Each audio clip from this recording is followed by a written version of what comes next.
Chef d'entreprise dirigeant, saviez-vous qu'intégrer une approche processus pour assurer le bon fonctionnement de son organisation vous fait gagner en performance et accélère votre croissance? Oui, mais alors quels sont les bénéfices de cette démarche et comment en tirer profit? Vous voulez savoir? Alors restez à l'écoute.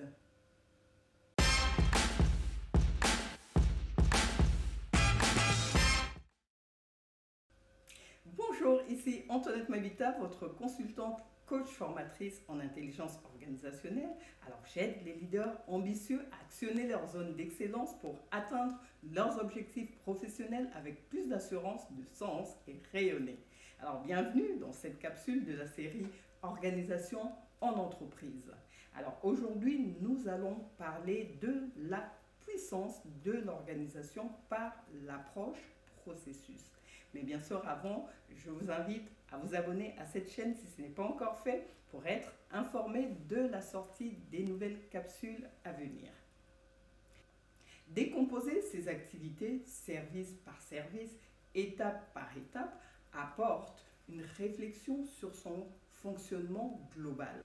Alors dans cette capsule, je vais vous répondre à 3 questions.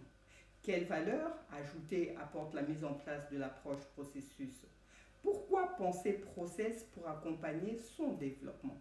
Et enfin, comment se lancer concrètement dans cette démarche? Voyons voir en premier ce qu'apporte l'approche processus. Hans Brandenburg et Jean-Pierre Ostina nous rappellent dans leur ouvrage que depuis la fin des années 80, l'approche processus s'est généralisée dans les entreprises et le concept est intégré dans les entreprises comme un outil de management fiable et puissant, permettant de décrire de façon méthodique une organisation ou une activité pour détecter les points faibles, pour initier ensuite les actions correctives et d'amélioration. La méthode, en plus, lorsqu'elle est déployée, permet d'identifier les sources de création de valeur, c'est-à-dire d'écrire le fonctionnement de l'organisme d'une façon claire et stratégique. Centrer l'impact sur le client veut dire optimiser l'expérience et la satisfaction client. Ensuite, impliquer, bien sûr, à tous les niveaux, les responsables et les acteurs pour que chacun, dans le cadre de son activité, comprenne parfaitement quelles sont les contraintes, les besoins et les moyens à mettre en œuvre pour satisfaire la qualité et le client. Et enfin, améliorer la performance globale avec une analyse qui sera l'occasion de détecter les points critiques et de décider les actions d'amélioration. Alors Philippe Kotler nous dit d'ailleurs, toutes les activités sont des activités de service.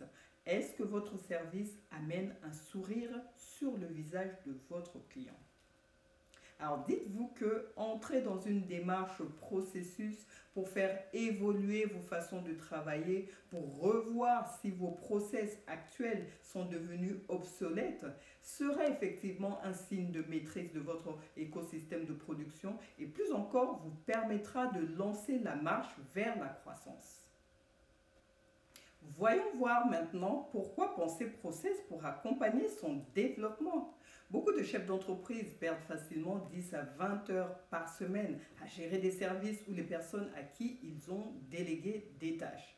Ils font sans arrêt des vérifications sur les travaux confiés et sans se rendre compte, ils se retrouvent à passer plus de temps à régler des problèmes, à dénouer des situations au lieu de travailler sur le développement de leur entreprise.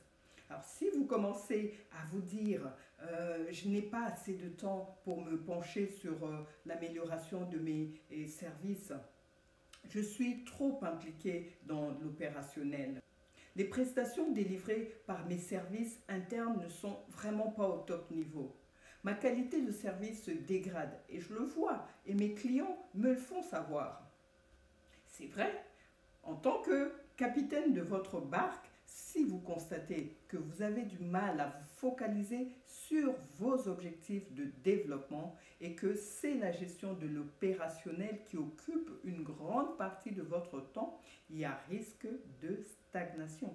Qu'en tant que chef d'entreprise, si vous commencez à augmenter votre volume client et que vous n'avez aucun temps prévu pour réfléchir à l'organisation en place, parce que vous êtes noyé dans vos innombrables responsabilités quotidiennes entre la gestion des urgences, la production des livrables, les rendez-vous clients, les réunions ou encore si vous faites face aux imprévus, cela veut dire tout simplement que vous avez besoin de mettre en place une structure adaptée qui accompagnera votre développement. Et c'est là où le travail sur la clarification de vos façons de faire va jouer un rôle déterminant. Ce qui nous fait répondre à la dernière question, comment se lancer concrètement dans cette démarche? D'abord, comprendre que mettre la priorité sur la façon dont votre entreprise est structurée et comment elle fonctionne est une dimension clé d'une stratégie réussie. L'optimisation de leur efficience et de leur efficacité sont des éléments essentiels du succès. Alors, lancer la démarche peut commencer par ces 3 étapes. D'abord, se poser les bonnes questions. Prenez le temps de réfléchir sur votre flux de travail actuel et de poser-vous la question, quels sont vos processus clés? Les avez-vous identifiés? Sont-ils en cohérence avec votre stratégie? Ensuite, créez des modèles de référence. En formulant vos façons de faire actuelles dans chaque pôle de votre activité, demandez-vous comment identifier les interactions entre les différents processus. Ensuite, analysez et réfléchissez à comment améliorer et optimiser dans le temps ces modèles de base. Et enfin, ne pas tout figer. Attention à ne pas tomber dans le piège de vouloir tout figer. L'idée est de rendre compréhensible, d'une part, votre écosystème de production et d'autre part, mettre en place avec intelligence et créativité dans les parties stratégiques des processus qui seront d'un côté visibles pour l'organisation interne et de l'autre côté invisibles pour le client. Pour faire avancer dans cette démarche, j'ai écrit un livre blanc sur les 4 piliers pour rendre son système d'organisation stable et performant. Et dedans, vous verrez que l'approche processus qui fait partie de ces 4 piliers, à savoir que s'ils sont alignés avec cohérence, vous fait déclencher les bénéfices d'une organisation intelligente, source de productivité et de croissance. N'hésitez pas à cliquer sur le lien qui se trouve dans la description et télécharger ce livre blanc numérique qui vous est offert. Et moi, je vous dis merci beaucoup et à très vite. Ciao, ciao, bye bye.